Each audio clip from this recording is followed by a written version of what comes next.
बुद्ध का ज्ञान। राजा शुद्धोधन के यहाँ बुद्ध का जन्म हुआ। पिता ने ज्योतिषियों को बुलाकर भविष्य पूछा।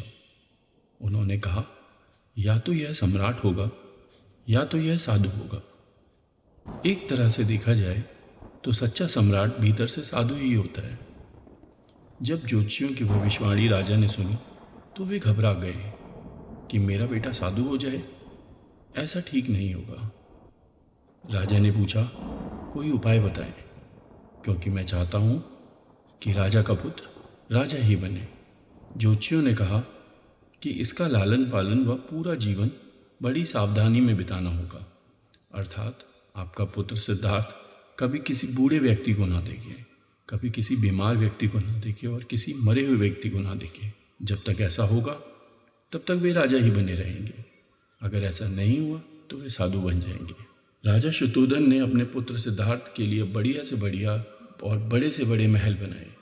अच्छे से अच्छा भोजन, दास दासियाँ और खाने पीने के सामान आदि वस्तुओं के ढेर लगा दिए। पिता ने पुत्र को सुख सुविधाओं में इतना उलझा दिया कि उसे बाहर के संसार का याद ही नहीं रहा। शुद्धोधन ने समझ लिया कि अब इतने सुखों के बाद साधु बनने का प्रश्न ही उपस्थित नहीं होता और वे निश्चिंत हो गए।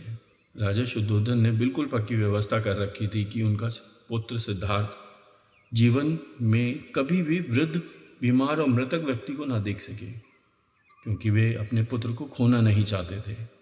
सिद्धार्थ का जीवन ऐश्वर्य और सुख सुविधाओं में बीत रहा था। उनके जवान होने पर एक सुंदर कन्या यशोधरा से उनका विवाह हो गया। विवाह हो जाने पर शुद्धोधन की आधी चिंता मिट गई। अब तो शादी हो गई, अब कहाँ जाएगा?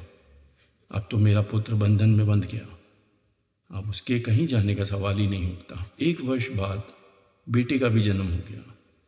उसका नाम राहुल रखा गया। अब राजा शुद्धोधन को बिल्कुल पक्का विश्वास हो गया कि अब यह कहीं नहीं जा सकता। एक दिन सिद्धार्थ ने कहा कि पिताजी, आज तक मैंने कभी अपनी राजधानी नहीं देखी। आपकी आज्ञा हो तो मैं आज देख आऊं।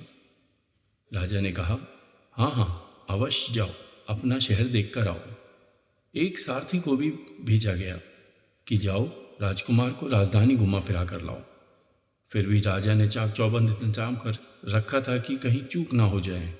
सिद्धार्थ के लिए राजधानी के प्रमुख मार्ग खूब सजाए गए, पर घूमते घूमते सिद्धार्थ ने थोड़ा उल्टा मार्ग ले लिया। वे उस मार्ग से गुजरने लगे जहां पर तैयारी नहीं थी, और आज उनको बहुत आश्चर्य हुआ जब पहली बार उन्होंने एक बूढ़े आदमी को देखा। उसकी कमर झुकी हुई, पूरी चमड़ियों में झुर्रियां पड़ी हुई थी। वह परेशानी और दुख से बेहाल था। उसकी चाल बहुत धीमी थी। बूढ़े की झुकी हुई कमर देखकर सिद्धार्थ को एक झटका लगा और सारथी से उन्होंने पूछा, क्या एक दिन मैं भी बूढ़ा हो जाऊंगा? सारथी ने कहा, हाँ राजकुमार, हर व्यक्ति के जीवन में 3 अवस्थाएं आती हैं, बचपन, जवानी और बुढ़ापा।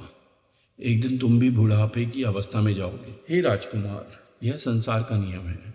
चाहे गरीब हो या अमीर, सबका शरीर स्थिर अर्थात बूढ़ा होता है। राजकुमार सोच में पड़ गया।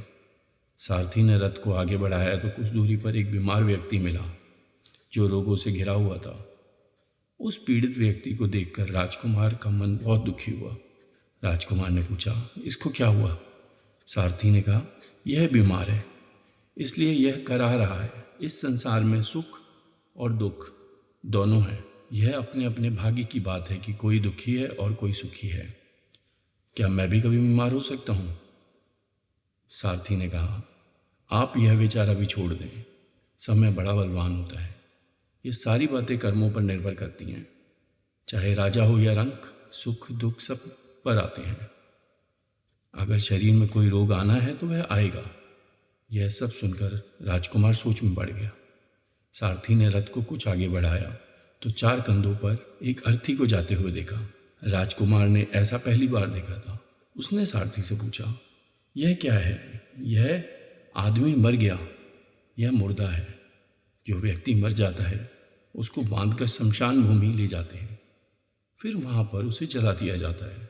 राजकुमार ने कहा, क्या सबको मरना पड़ता है? हाँ, सबको मरना पड़ता है। यह मृत्युलोक है। जो जन्म लेता है उसे कभी ना कभी अवश्य ही मरना पड़ता है। तो इसका मतलब यह हुआ कि ठीक इसी तरह से मुझे भी मरना होगा। मेरी देह भी मुर्दा होगी और मुझको भी 4 कंधों पर उठाकर ले जाया जाएगा। मुझको भी ऐसी ही रस्सियों से बांधा जाएगा। मेरे भी आगे पीछे घर के सदस्य रोएंगे, तड़पेंगे, और जिस संसार को मैंने इकट्ठा किया है वह सारा का सारा मुझसे छूट जाएगा। इसका मतलब यह हुआ कि क्या एक दिन मैं भी मर जाऊंगा? क्या एक दिन यशोधरा भी मर जाएगी? क्या एक दिन मेरा राहुल भी मर जाएगा? सारथी ने कहा, हाँ राजकुमार, एक दिन मैं भी मरूंगा, आप भी मरेंगे, यशोधरा भी मरेंगी और राहुल भी, क्योंकि यह सब मरने के लिए ही पैदा होते हैं। उस रात से दार सो ना सके। सोचने लगे, क्या संसार में इतना दुख है, रोग है, बुढ़ापा है, और ऐसे में मैं खा पी कर कैसे जी सकता हूँ? नहीं नहीं, ऐसा मुझसे नहीं हो सकता। मुझे खोजना होगा उस तत्व को जो दुख, पीड़ा और शोक से रहित हो, जो भय, भ्रम और भूल से परे हो, जो अनंत आनंद से भरा हो, जिसे पाकर फिर और कुछ पाने की इच्छा ना हो। सिद्धार्थ वैराग्य के शिखर तक पहुंच चुके थे। बस उसी रात को उन्होंने घर छोड़ दिया। सारथी से कहा कि नगर की सीमा से दूर ले चलो। नगर के बाहर पहुंचकर सारथी को लौटा दिया।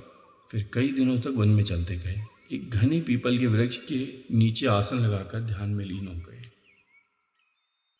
समाप्त।